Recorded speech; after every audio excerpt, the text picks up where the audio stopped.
We are making the most incredibly simple but delicious flapjacks for you with Odlums, of course. So to kick off this recipe, we're going to start with the butter. So we have 125 grams of butter into a bowl. So 125 grams of golden caster sugar in on top of that.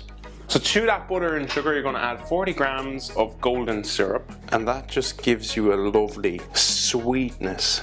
And next, we're going to add 40 grams then of the rose honey. So I'm just going to give that a blast in the microwave to melt the butter and dissolve all the sugars together. What we're looking to do is dissolve all the sugars in here, and then we just set it aside. So into a large bowl, we're going to go with the Odlums Irish porridge oats.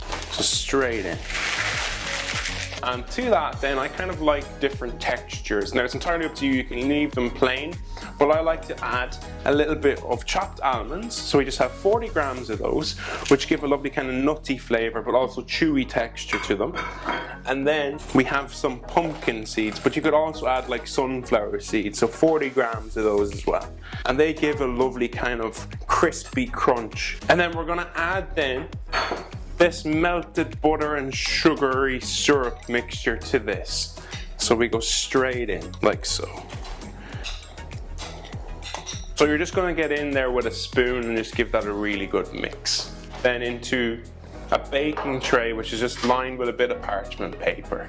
So you go straight in, like so. Just tip all the mixture in, and then you just press it down. So just with the back of your spoon, just smooth it all out. This should be sticky enough so that it kind of holds together. So these go into the oven at 180 degrees for 20 to 30 minutes.